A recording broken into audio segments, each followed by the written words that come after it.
Hey guys, welcome or welcome back to the channel. My name is Taylor and this is Taylor on TV. So in the last video, we discussed the 2002 reboot of the Twilight Zone, and in this video, we're going to be talking about the 2019 reboot of the series. Originally created by Rod Serling in 1959, the Twilight Zone became one of the most influential science fiction anthology series of all time.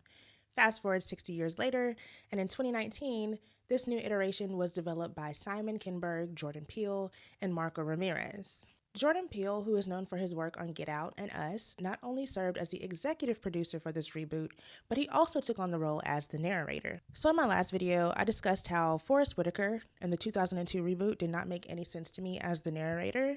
I just can't see a reason why he was selected, but for this 2019 reboot, Jordan Peele as the narrator makes all the sense in the world. Prior to becoming the narrator, Jordan Peele has released some movies that could best be classified as psychological thrillers, psychological horrors, social horrors. So Get Out, Us, and Nope, the three movies that he has released so far, they all feel like Twilight Zone episodes. In fact, I believe that Us is based on a Twilight Zone episode. If I'm not mistaken, Us is actually based on an episode titled Mirror Image, which is in the original season of The Twilight Zone. Both the movie and this episode deal with doppelgangers and the idea that only one of them can exist. So I said all of that to say Jordan Peele has the experience or brings a certain vibe that would make sense for him to host a show like The Twilight Zone.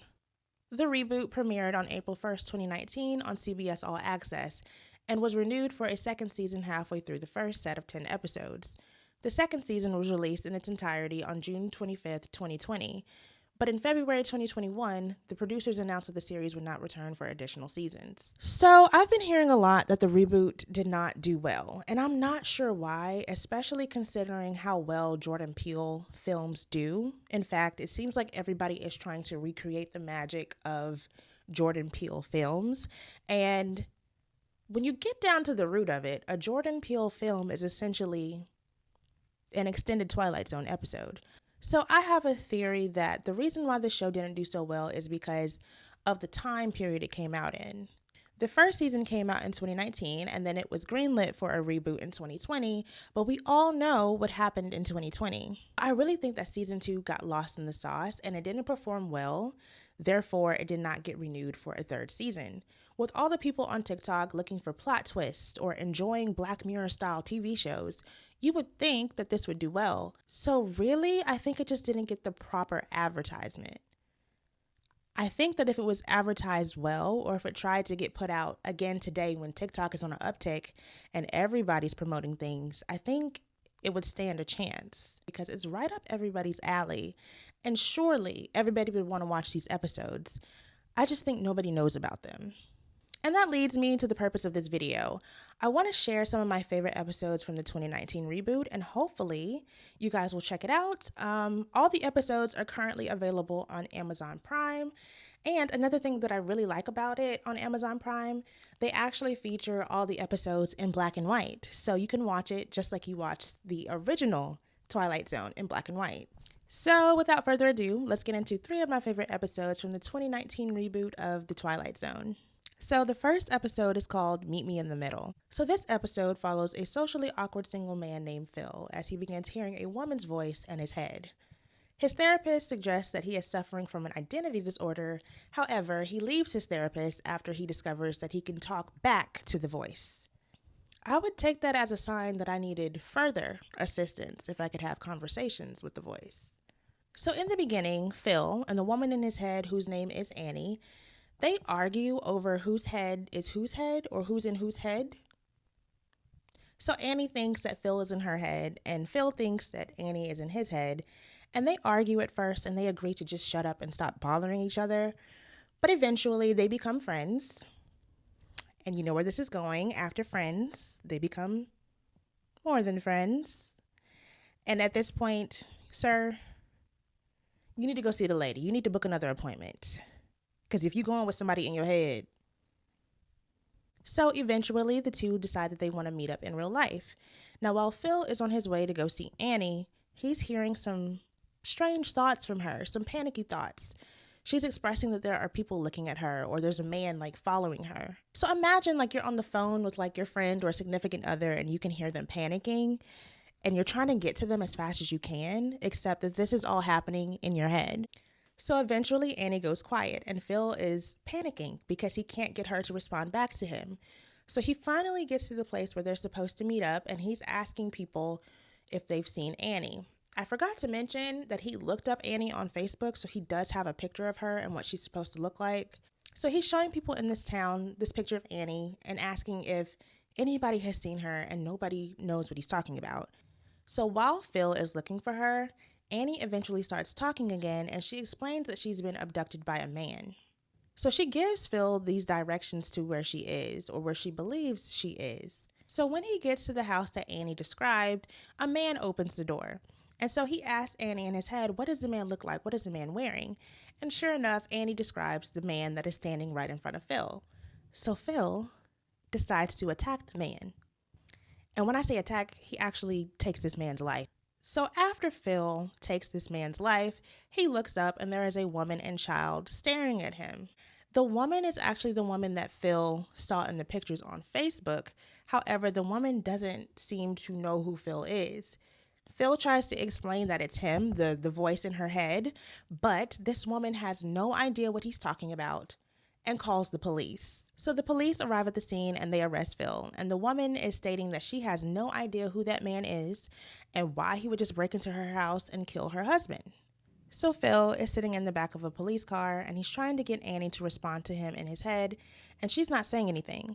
So at this point he realizes that his therapist might have been right, and that the voice he was hearing in his head was just himself all along and he needed some help. So as the police car is driving away, the voice comes back to his head and it's Annie. And she's thanking him for doing what he did, and she just really needed to get out of an abusive relationship. So she set him up, essentially. So of course he's going even crazier in the back of this cop car because he cannot believe that she set him up all along.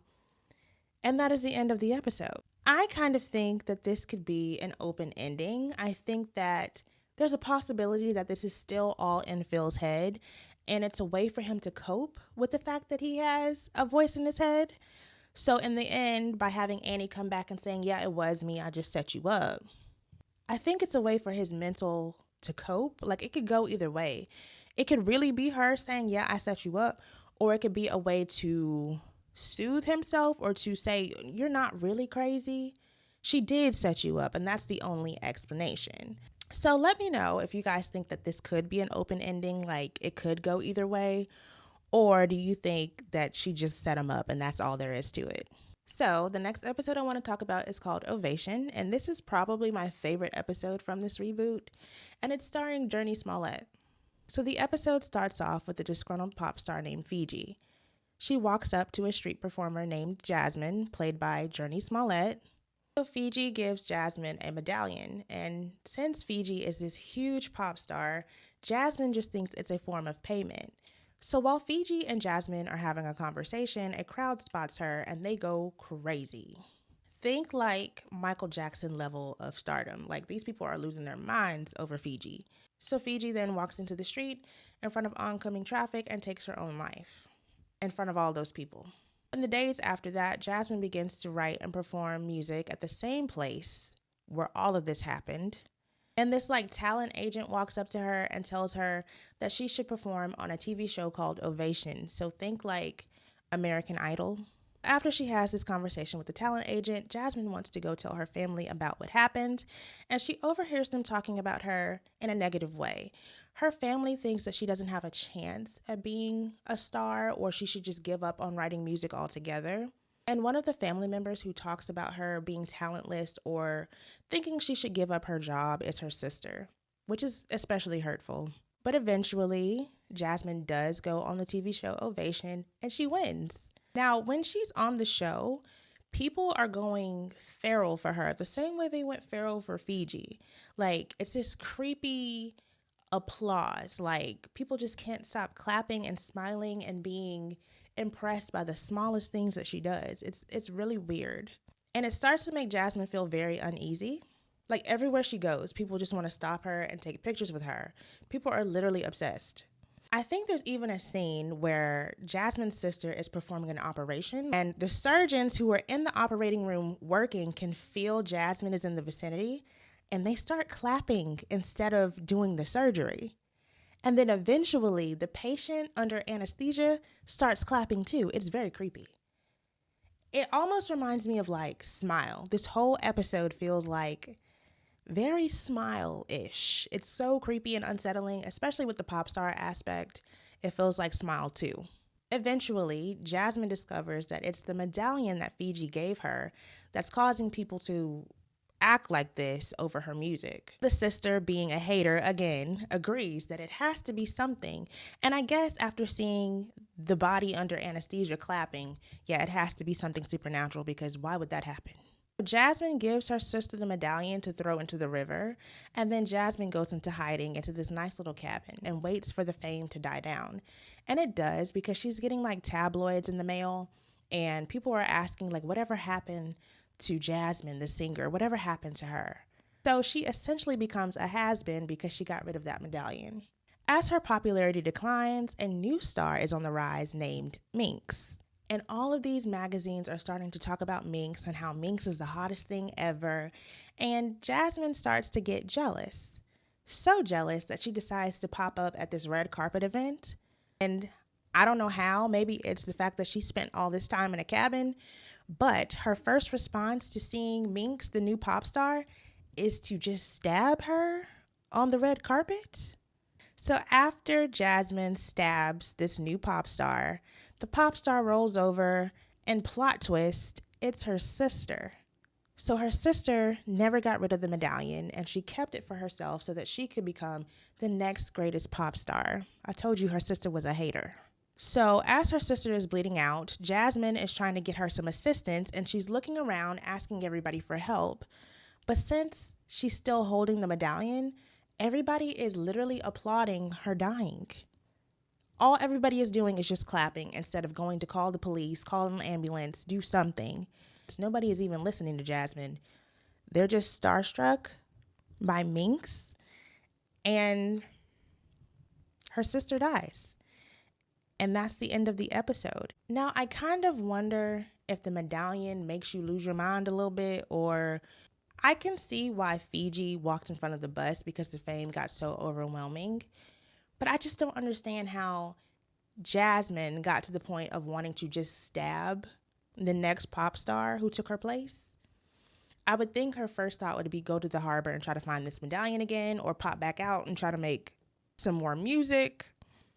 I don't know, but the leap to just walk up on somebody that you've never met and just start stabbing is crazy. But I really like this episode. I told you guys I'm a sucker for like a be careful what you wish for type story, and this very much gave that, because Jasmine wanted to be a pop star so bad, and when she finally got it, it wasn't everything that it was cracked up to be. Even without a medallion, fame is a very scary thing. Like the amount of people who just want to record stuff instead of help, or just want to be around a celebrity, it's a very, very scary thing. And I think about PNB Rock. I believe it was said that while he was dying in the restaurant that he was in, people were just recording. Nobody was trying to get help. And there are a lot of situations like that I've been seeing as of late. Like people will record everything, but they won't put the phone down and call 911. It's crazy. But yeah, that's my favorite episode from this reboot. Now, the final episode I want to talk about is called The Who of You. Harry Pine is an out-of-work actor trying to get another gig. After an argument with his girlfriend about money, he decides to go rob a bank. Why do they always resort to robbing a bank? Baby, get a job. So during the heist, he makes eye contact with the bank teller, and they swap bodies right before the police come in. Confused and disoriented, the clerk is arrested while being in Harry's body. This is going to get kind of confusing, so y'all got to follow me. So Harry is arrested for robbing the bank, but it's not really Harry, it's the bank teller. The bank teller is now Harry. So since Harry is behind the counter with access to the money, he just takes the money, or this lady as Harry takes the money, and she's walking off. As the bank teller is walking off, another bank employee sees her with the bag of money and wants to know, why are you walking away with that money? She tells the police to come get her because she thinks that she's stealing at this point, and she is, because it's Harry. The police officer stops the bank teller woman and says, where are you going with that bag of money?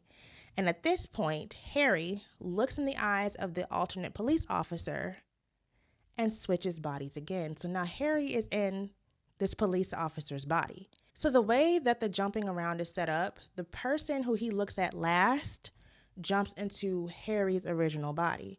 So as Harry is in police cuffs, it is now an officer inside Harry's body. This is so confusing. This is so confusing and so convoluted. You really have to watch the episode to understand it. But basically, Harry is running around body hopping. So there are people that he's running into, like a runner on the street or a barista, and they go from serving coffee at a coffee shop to now being inside of Harry's original body at a police station.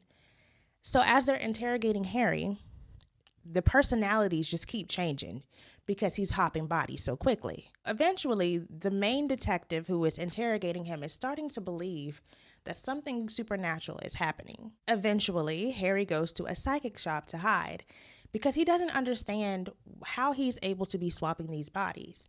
He swaps bodies with the psychic, and the psychic talks to the detective who is doing the interrogation and explains where they are.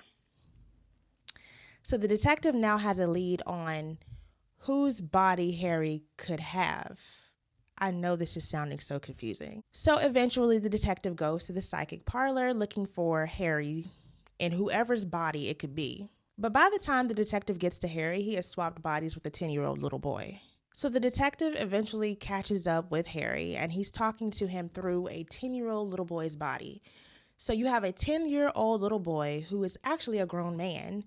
And then you have Harry in his original body, but it's a 10-year-old boy. So he's freaking out and saying that he wants his mommy. Like, he doesn't understand where he is. You got to understand how creepy this could be for a 10-year-old child. So Harry eventually agrees and he gives the little boy his body back. So now Harry is back in his original body. But then Harry looks at the detective. So now the detective is inside of Harry's body and Harry now looks like the detective. They start fighting and eventually the detective, who is inside of Harry's body, gets the gun out of his own holster. So when the police arrive, it looks like Harry has a gun drawn on a detective, but really we know it's the other way around. So none of the other police officers are privy to what's been going on throughout the day, just this lead detective. So they don't even understand that there's some body swapping going on here. So I don't remember if he gets shot or just arrested, but Harry remains inside of the detective's body. Now, Harry wants to go talk to his wife and try to explain, hey, it's me inside of this other person's body. I don't know what happened, but baby, it's me. Harry arrives at his apartment as the detective.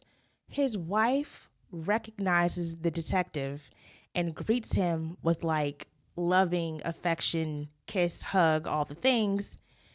Plot twist, she has been cheating on Harry all along with this detective. I was speechless when I saw this ending because that's crazy. So it turns out now Harry has a more attractive body, a second chance at life, and his wife now wants to be with him because she's already been cheating on him with this man. Anyway, the episode ends with Harry doing another audition, but he is inside of this detective's body who is a lot more attractive than Harry was. And I believe that he starts getting roles and things like that, like his acting career is taking off and going in a good direction, presumably because he looks better now. I don't know. But that's the end of this episode. So when trying to pick which episodes I wanted to talk about for this video, it was so hard to choose because all of these episodes were so good. Like, y'all need to add this to your list of things to watch if you haven't already seen it. And I really wish that this series could get a revival. Well, this is already a revival. I mean, it's a reboot, but I really wish that it could have gotten renewed for a third season because I really, really like this iteration of the Twilight Zone. It's so good.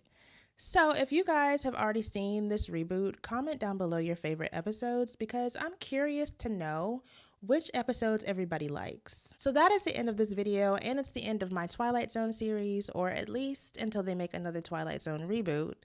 But don't forget to like, comment, and subscribe, and I'll see you guys in my next video.